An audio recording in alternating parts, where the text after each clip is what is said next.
Yeah. At that point, I told her, I said, Doc, you're kind of scaring me now. Welcome to Cancer Bites. Bold voices, big insights, and unstoppable energy. Because cancer doesn't get the last word. I'm so excited once again to welcome everyone to another incredible episode of Cancer Bites. And the point of our show is to amplify the voices of strength, resilience, and awareness when it comes to the journey that is dealing with cancer.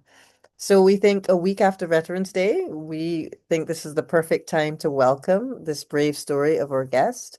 Our guest this evening is Mr. Bill Carter.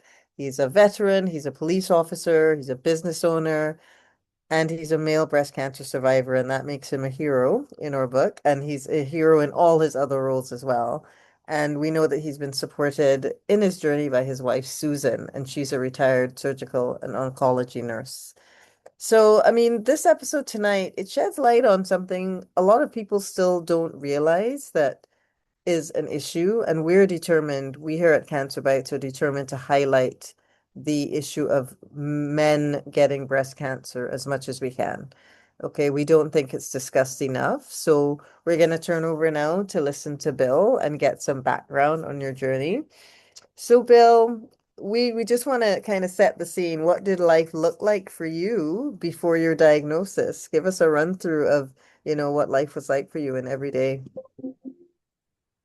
Well, I'm 76 years old, uh, and I get up every morning about 6 or 6:30 and go to work all day, and then come home. And usually go out to the den and play online poker. Yeah, That's my day. That's what it consists of, basically. yeah, And yeah. and that's how I found it. Wow. I was online playing online poker. Not Yeah, money, it's the free poker I was playing. And I had an itch in my chest, yeah, and I scratched it, and I yeah. I felt a lump. Um, Wow. and probably if it wouldn't have been for my wife being an oncology nurse, I would have blew it off, because most men don't think about having breast cancer. They don't think about it. They don't check themselves. Yeah, And if they do find something like a lump, they kind of disregard it and just go on about their business. And that's, I believe, what I would have did. But yeah, being married to an oncology nurse and hearing it every day for years and yeah. stories about it, when I felt it, it it wasn't round like a pea or anything. It was flat. So, And but had a lump in it, and yeah, but it wasn't a ball like. It was just a lump. And I said, this doesn't feel right, you know. Let me go see my wife and show it to her and see what she says.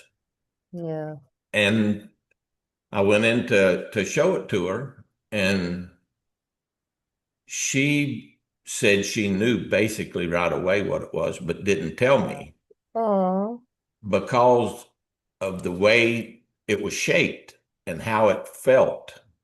Uh, yeah, she said it felt sticulatory, I guess that's the word. It felt jagged all the way around it. yes, And that's a very good indication that it's cancer, sure. just by feeling that. And she told me, she said, she didn't tell me that she thought that. She told me I needed to go see my family doctor as soon as I possibly could.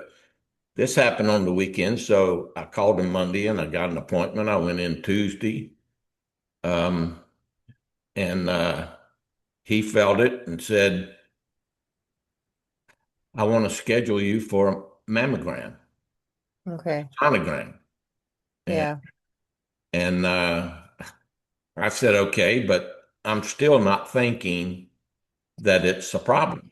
I'm not at all. I'm not thinking it's cancer. I'm not worried about it. It's not bothering me. There wasn't any pain. yeah, So I got that set up and scheduled, and I can honestly tell you that that was the worst part of my whole ordeal was Oh, the mammogram. wow. And I told my wife, I have so much more respect for women now that go through a mammogram because my wife's had quite a few of them, and she always tells me that how bad it hurts and Yeah, everything about it. And it goes in one ear and out the other because I'm not feeling the pain, and I can't even imagine it being that bad. yeah, So I'm set up for a mammogram and a sonogram, and I went in there and they got me set up, and it was hurting probably mediocre. But after yeah, they had me set up, the woman said, just a second, and went to the machine and went crank, crank, crank. yeah, And it like killed me. It was so yeah, bad. The pain was so bad it like to kill me. I couldn't believe it was that bad. yeah. And I went through that, and then I had the sonogram afterwards, and the doctor came into the room a few minutes later and said, you need to have a biopsy done on that. Okay. Oh my goodness. And she said, you need to have it done within 10 days. And if Okay. your doctor can't set you up for one, come see me and I will get it set up. And Yeah. at that point, I told her, I said, Doc, you're kind of scaring me now, Yeah. because I wasn't thinking Yep. that it was a serious problem. And she Yeah. told me that I needed to have that done right away, and that if I couldn't get it done, she'd get it done. So at that time, I started realizing it was probably serious. Yeah. So then I went and had the biopsy, and was scheduled. My primary doctor set me up for an appointment with a cancer surgeon, Yep. and so I went and had the biopsy. And when I went to see my surgeon the first time, he had the results for the biopsy, and my wife was with me. And this is going to be kind of, I don't know what the word is, but uh, I'm going to tell you what I told the doctor. Sure. We're here for you. So, Okay. yeah. So we went in to see him, and he said that you have two options. Said, I can do a lumpectomy on you, and Yeah. you probably have to take radiation and chemo, Yeah. or I can do a mastectomy, and you might not have to do any of that. And Yeah. and in my mind, I don't want to do any of that other stuff. I don't Yeah. want to do radiation. I don't want to do Yeah. chemotherapy. I've seen too many people go through it and suffer through it and have all kind of side effects and all. So I said, this is exactly what I told him. I said, Doc, go ahead and take my titty. I don't need it. Okay. There you go. And I said, by the way, while you undertake the other one, I don't need it either. And my wife said, don't do that. Don't Yeah. do any unnecessary surgery. Yeah. So he said he would schedule enough time in the OR to do both if Okay. it seemed necessary. But he Okay. he was going to take 3 lymph nodes out from under my arm and have them tested and all. And if they came back positive, he'd do the other one. If they didn't come back positive, he wouldn't Okay. do the other one. And they came back negative, so Okay. he didn't do the other. Hey, Dan, Yeah. you might want to post them and give him a chance to ask questions. Oh yeah. Do you need? Oh, well, we are here for you. We are here to hear your story. So, and that's been one of the Well, highlights of the show. We're happy to have if you. y'all have any questions at all, I'll be more than happy to answer them at We're any happy to have time. you. I mean, and Bill, all of our questions are based on what you're saying anyway.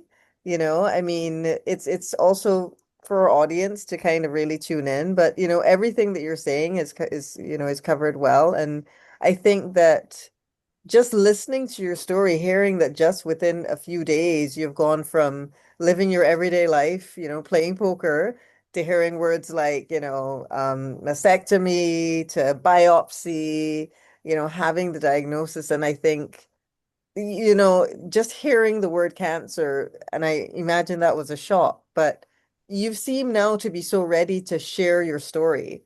So one question I do have is what's made you take that turn from not even thinking it was that serious to sharing so openly, which we really appreciate.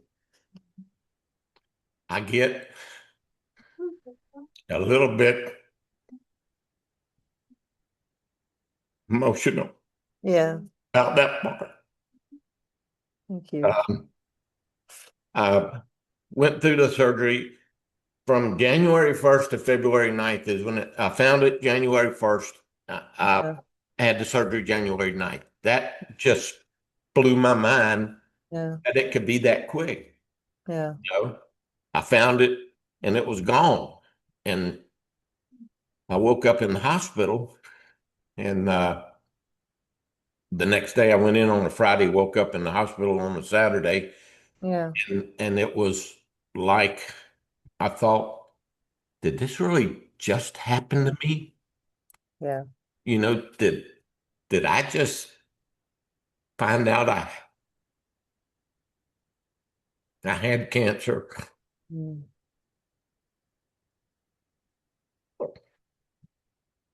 and they did a mastectomy on me? I couldn't process that Yeah, quick, you know. But uh, I, I mean, I could see the scar. Obviously I yeah, did, but I never felt any pain. The cancer didn't feel painful.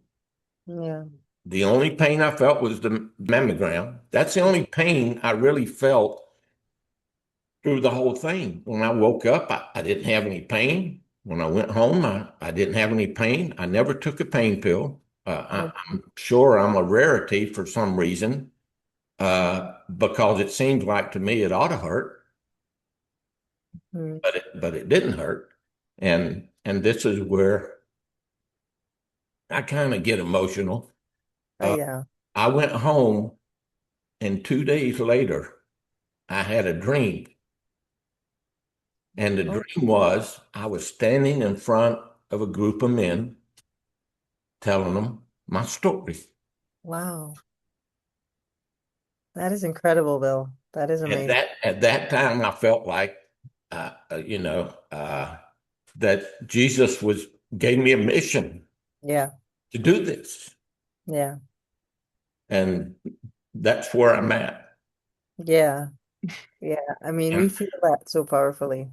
I want to thank y'all so much for letting me be here to give my message, give my mission to tell people about it. That's what I want to do. That's what I've been trying to do.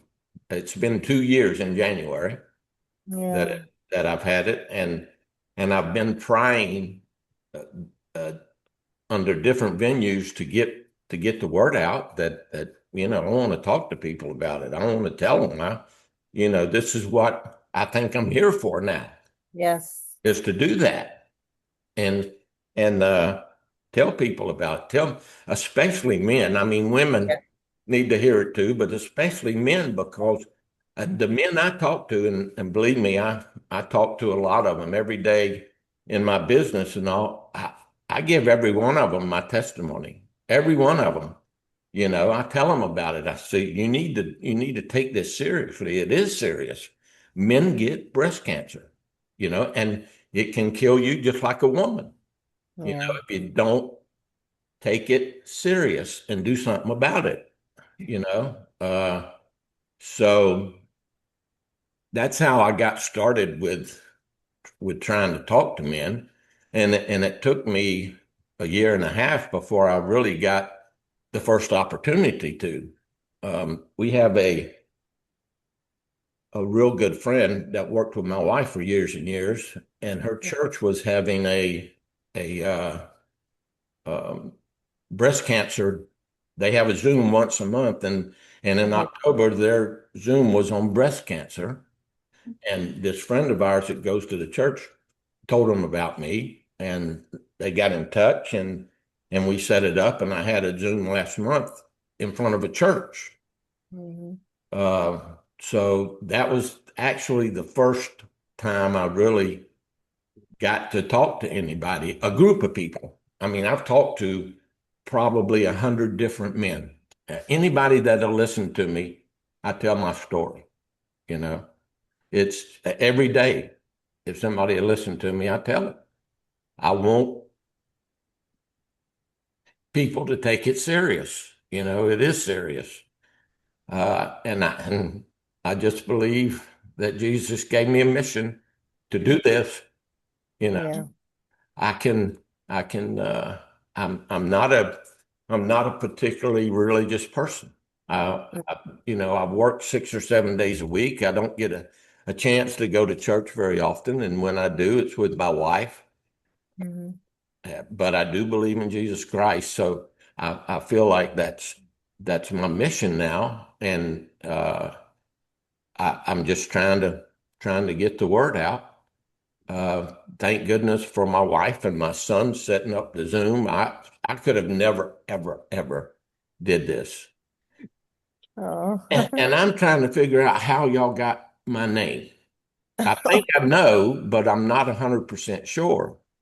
Well, we can let Siobhan come in here, but we have to, first of all, I know you thank us, but we have to thank you for your courage and for your willingness to share your story. I mean, I'll turn over to Siobhan a bit now to cover that. Go ahead, Siobhan. Well, Bill, first of all, your wife, if you didn't know, sent me a message. She heard about Cancer Bites, and we're only a couple of months old, but we have some momentum, and you wouldn't believe, because I think that I I heard God in the hospital bed when I was in not able to breathe because the metastatic breast cancer that had invaded my body decided to turn my pleural lining into a nice lace, nice lacy lining, so that my body fluid would seep into my lung, the air sac around my lung, so then it would crush my lung into the center of my chest. And this old farmer, strong farm girl, I just kept going. I didn't even feel I had any issues until the day I just couldn't walk from the bedroom to the bathroom. And then John rushed me to the hospital, and that was July 12th. No, June 12th. I get it wrong all the time. I think I started my my chemo protocol around July 12th. So I woke up one morning. I didn't want to tell anybody. I I told John, and I called my naturopath, and I called another doctor friend of mine, and a couple of other people, but I didn't even want to tell my family because I didn't want them to come rushing to be by my bedside, because I was told I had 6 years to live. And it took me a little bit of time, but in that hospital room is where the angels, the legions of angels arrived, and they protected me. I felt safe. I was taken care of. I God spoke to me. He Over a period of a few weeks, even after I got out of the hospital, it was almost like he was screaming at me, "Cancer bites, cancer." He was trying to get through to me. And I woke up one morning and I thought, I'm going to start a Facebook page called Cancer Bites, and I'm going to journal, video journal my journey. I'm going to talk about it now because somebody else had asked me to. Siobhan, you should start talking about your journey. I was like, no, I don't feel like it. And then all of a sudden, one day I did. And from that, the next logical place was a podcast to allow others to share their stories, because it's not all about me. I think that's the one thing you realize when you have cancer. It's no longer about you. There is a much closer connection to God, and you hear him and you obey. And it doesn't matter whether you go to church or not, you are now one of his disciples, getting the word out to Mhm. save other people's lives. And Bill, that's exactly what you're doing. Yeah. And The fact that you're calling your breasts titties, I love it. I Yeah. haven't heard any man call them titties. So Tell them about you're our welcome leadership to group. join our titty committee. Have a titty committee. That's what we call our meetings or leadership meetings. So yeah. It all, I had no thought at all when I said that. I mean, it wasn't, it just came out that way. Yeah. I didn't have to think about it. I didn't have to, nothing. I just said, Doc, take my titty. I don't need it. Yeah. That's what it takes. I don't know if you know, but I wrote a book that my son asked me to. Oh, wonderful. He asked me if I would write a book about my life. That is His awesome. kids, so his kids would have something to look back on. That is wonderful. If anybody would have asked me a week before my son asked me to do that, I would have never ever thought that I could write a book. I'm just not that type of person. I mean, I love to talk, but I I never thought that I was smart enough to write a book. And if you have a ghostwriter, you don't have to be real smart. You just have to talk to them, and they do the work. And I I it took 2 years to do this book for my grandkids. I've got six of them, and it was all done and going to publication when I found my cancer, and Yeah. thought, I've got to put that in my book. I can't publish the Great. book and not say that. Yeah. So we stopped the publication, and I wrote another chapter, and the chapter's called My Titty, Oh, of course. you know? Love Uh, it. and we put it in the book. But I think it took 2 years to do the book. It's about 225 pages. But it was something I never thought I could do. My son asked me to do it, and I did. But I would have never thought to write a book. But it was obvious to me that that had to be in the book. It Yes. wasn't any choice. In my mind, there wasn't any choice. Yeah. And so, that turned out great too. And it's kind of humorous, humorous. I I, was just gonna say, I to me, life's, you have to laugh, you have to smile, you have to take everything for what it is and not make it so serious. And a lot of people have a hard time doing that, but I've never had a hard time doing that. I've always, good. I just take life the way it is, and never, I'm telling you, I went into this surgery and never, ever had a second thought about there being a problem with, Yeah, wonderful. that's the way it is. Let's do it. Let's get it over with, and let me continue my life. And that's how it's been. But there's been a lot of people in my life that has made it that way.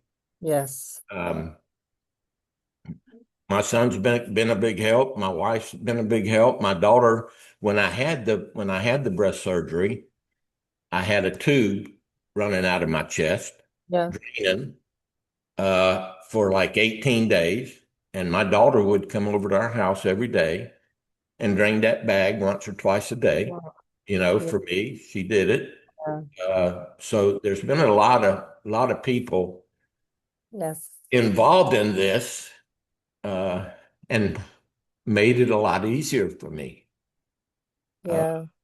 but I do take it very seriously, but I try to get some humor out of it. I don't, I really believe that laughter's the best medicine for anything, I do as well. I totally agree with you. and I try to laugh every day. And I've got a terrible laugh. I mean, it's louder than anybody in the room, you know. That's a wonderful trait to have. I think that is absolutely beautiful. That's a great thing to say about yourself. My late father, that was one thing about him too. His laugh would light up an entire room. Like he'd laugh in his house and the neighbors would be like, "Oh yeah, yep, there's fun going on there." So I, that's I get I get to laughing so hard everybody around me is laughing because I'm laughing, exactly. you know. Uh, but I love to laugh and I see a lot of things. I used to go to a movie with my wife and I'd be watching the movie just it was hilarious to me and nobody else in the movie theater was laughing but me. But I saw things that were really funny to me, so I just laughed. I didn't care what everybody else thought. It was funny, so I laughed. But I do believe that. I do believe that laughter is a terrific medicine, you know? I think it's incredible medicine, and it's also an amazing legacy that you're leaving, not just your book, but the fact that you have shown us the important balance between, taking things seriously. I think the message that you're spreading is so important about early detection, about men taking it seriously, but also, you know what? We can laugh about this because when you find those moments that you can laugh, and Yeah. also one of the most amazing things you've said too was that power of community, your daughter, your son, your wife, we have to be ready to laugh with those who love us and help us get through everything. So I cannot wait to read your book. I can tell you that. I cannot wait to read your book. Well, hold on a second. Oh, it's out of there because I was looking. I would say 100% yes. Okay. Okay, Siobhan, that's our signal that we have to read this. It says 100% Bill. I Yeah, named it because everything in here is exactly who I am. that's beautiful. I don't and never have pretended to be anybody Hmm. but who I am. And Hmm. uh, so this book was that name was I named it, and I thought it was very appropriate because I try to be as honest as I can about everything, and I'm not perfect and don't claim to be perfect, and I did some things wrong when I was a kid that I'm not ashamed of, but I shouldn't have did them. I mean, Hmm. the way I grew up, it's put me in those situations, and I did them. But my mother raised five kids by herself on a waitress salary, Wow. lived in a government housing project, so I didn't have anything all these other kids had. So I did stuff I shouldn't have did and got those things. Mm. But all that's in my book. I tell an honest story, and some of the police officers that I know that read the book could not believe the stories in here because I ended up being a police officer. You know, Yeah. but I did. I never hurt anybody Mm. physically, Mm. but I did some things I shouldn't have did, and they just couldn't believe it. You Yeah. know that I wrote the book and told them exactly like it was. I didn't try to hide anything, didn't try to glorify anything, didn't try to make up anything. It is what it is, you know, Yeah. and that's what I did. But and I like it because it's got four pictures of me as a baby, as a teenager, as a police officer, Oh, and wow. And now, now. beautiful. So all So the ages, it seemed it like covers that was everything. that was a perfect cover for it, you know. That's wonderful. That's And wonderful. I I dedicated it to my mama. Oh, that's beautiful. That is beautiful. I mean, your story, I'll tell you, Bill, has been so inspirational to me, and I know it will be really inspirational to everyone who hears it. And your testimony is really powerful, and it's going to change lives. And just hearing it has changed mine and helping me believe in good things in the world. As you say, nothing is perfect, but everything can be inspirational, and everything's a lesson. And you've Yeah. definitely taught us that tonight. So. I'm going to turn over to Siobhan to say some closing words because Siobhan, I know your story has really helped bring us together too for this evening. Well, Thank you so much, Stacey. As always, excellent host. And Bill Carter, it is great to meet you. And I don't care if we call this the Crier Club from now on. I think we have to show our emotions, and Yes. that will bring joy, peace, and love to the world if people were more open and more, because it makes you human, and it's one of the qualities that we have as human beings that you don't see in the necessarily see in the animal kingdom, although it is there. We just don't know how to read their emotions as much. But I just want to ask you quickly, because the Super Bowl commercial moment, Oh, that was you, terrible. I felt. Ooh. yeah, tell us about that. Well, my wife mainly noticed it, but they had a big commercial on breast cancer at the Super Bowl and never said a word about men having breast cancer. If there was ever a time that it could have been brought up and should have been brought up, not to say that the commercial was a bad commercial, it was a great commercial, but that was an opportune time. People don't talk about men having breast cancer, and men don't know that they can get breast cancer. And until we talk more about it and show men that it's possible, that it happens, they're not going to be educated enough to realize what's going on in their own body to do anything about it. And that's my wife was terribly upset about that commercial, not the commercial itself, the fact that they did not say one word about men getting breast cancer. And now she's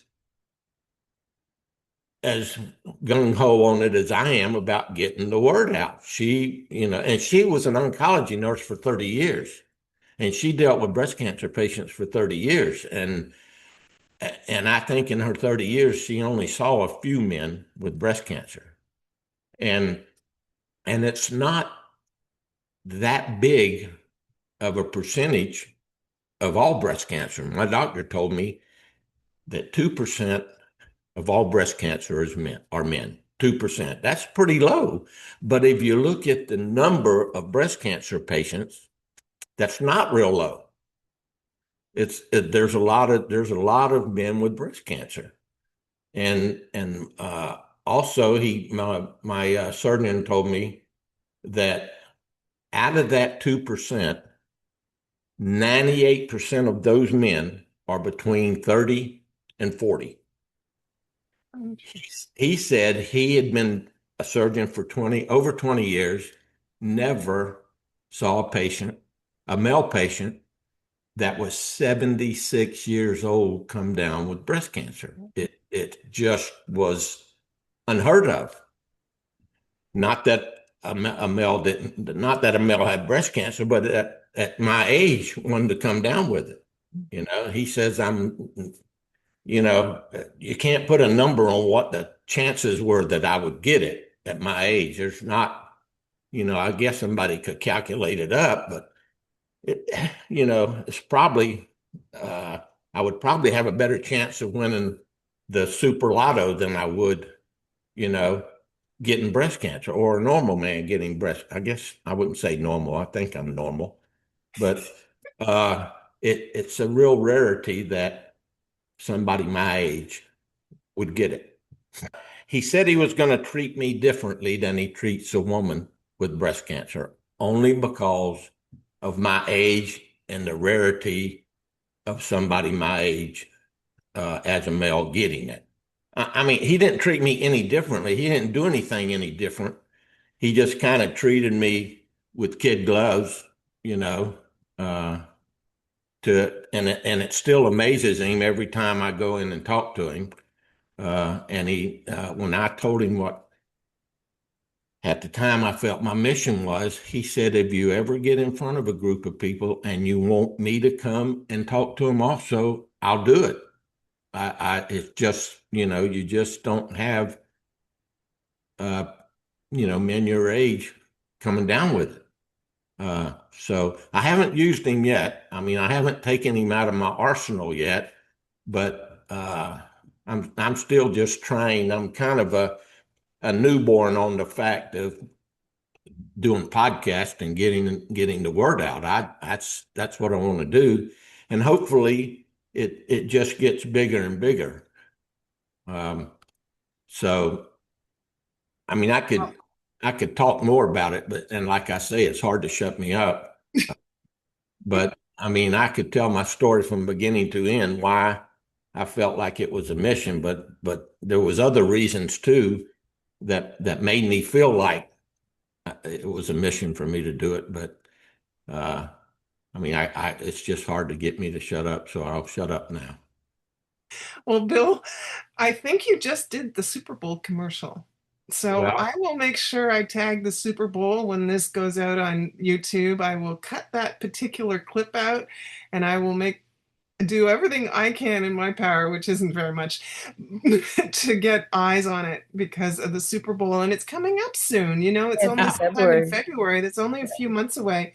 Yeah, They should hire you to do a commercial for the Super Bowl seriously. or any of the big companies. They've probably already got all their commercials in the can, you know, but if any of the the big advertising companies are watching this little show, I am going to say, get Bill Carter. Get Yeah. Bill Carter on a Super Bowl commercial. Maybe not this year, but next year you've got to do it. So I love your message. You're welcome back on this platform Yes. anytime, Bill. And I think that we could perhaps, as we get bigger, we can carve out a position where you come on a regular basis and talk to the men. Yeah, that What would do be you great. think, Would love Stacey? that. Yeah. I We would would love love that. that. That would Yeah, be awesome. that's my mission. I would There we go. totally love it. And again, I'm not trying to make it any less women getting breast cancer. But Understand. I want to make it more about men getting it too, you know. Agreed. And you know, my I think my same story goes to women that have it. You know, they can, you Yes. I mean and I'm fine with that. But I don't know if my wife told y'all, but there was a small newspaper here in town Mhm. that's in five different areas in Jacksonville. So there's five different local newspapers for different parts of town. And the woman, uh, we got in contact. The woman got in contact with me, and she did a phone interview at my house. And my wife first contacted her, and she said, send a letter with what about your husband, but try to make it less than 300 words. And and after my wife told her about me, she said, "Can we do a phone interview with him?" She said, "Yeah." So we did a phone interview that lasted an hour and a half. I didn't shut up. That's my problem, see? And she said, "Well, from what you told me, I'm putting this on the front page of the newspaper." And it was in five different areas of town. And my wife and I were on the front page telling my story, which I loved. It didn't have a real big publication. And one area, they put them in libraries and a couple other places. And this one library I know had them. I went in twice and took every one of the papers. I got them, and I've been sending them out to my family and my friends, and I'm kind of proud of it that that it made the papers, and hopefully people read it, and but that's another form, and I just I just want to get it out, tell people. Okay. That's not my nature, though. Believe me, it's not my nature to get on podcast like this and talk. That's not my nature at all. But I feel comfortable doing it. I don't. I'm not nervous about doing it. I never had a second thought about coming on tonight and doing it. Um, I'm just happy to do it, and I'm thankful that y'all let me do it. I really am. And I know y'all say you're thankful that I'm doing it, but I'm as much so, if not more, thankful that you let me. Uh, and my wife told me possibly a woman named Elizabeth was the one that y'all got my name from initially, but you're saying my wife contacted y'all? I believe I'd have to go back to the original email. Yeah. But you don't know anybody named Elizabeth that ghostwrites books.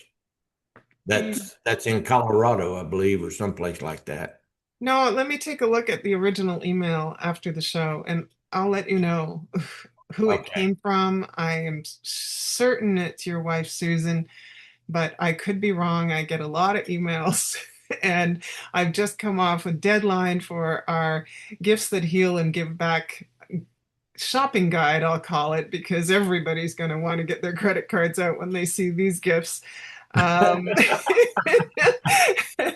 and we have our very own Santa, Bill Carter, the Well, great white beard. I love it. I love it. I love it. it's Thank not going to be my titty, I promise you, because I didn't have but one. you. Well, Thank I you so much. commiserate with you about the pain. Mm. The biopsy pain is second to none. It was really the worst pain I had as well, and I had a lung full of fluid, which was painful once I realized I had a lung full of fluid. But there, I just want to mention that we had a doctor on, a surgeon on. His name was Dr. Brandon Richland. He does male breast reconstruction. So he reconstructs the pec muscle, I guess it is, Stacey. And so Yeah, I I believe just want so. everybody that is watching tonight, if you want reconstruction, reach out to Dr. Brandon. You can find him through Cancer Bites. All his information is there under the video he was on or the show he was on. And I think, Stacey, I mean, we'll have you back, Bill. Yeah, Bill, definitely. I've already got the name of a segment that we could give Yeah, you on a regular basis. Bill will have to be back. Thank you Well, so much, Bill. I thoroughly enjoyed talking to y'all. I love talking to y'all, and I'm really happy. Again, I keep saying it, and I truly mean it. I am Mm, so thankful that y'all let me do this. sure. I wish I could do this 6 days a week. I really do. I feel like that's my mission, and I want to get the word out, and that's what I want to do. Well, I want to thank you for your service, your Yeah, military service, thank you. your police, law enforcement service.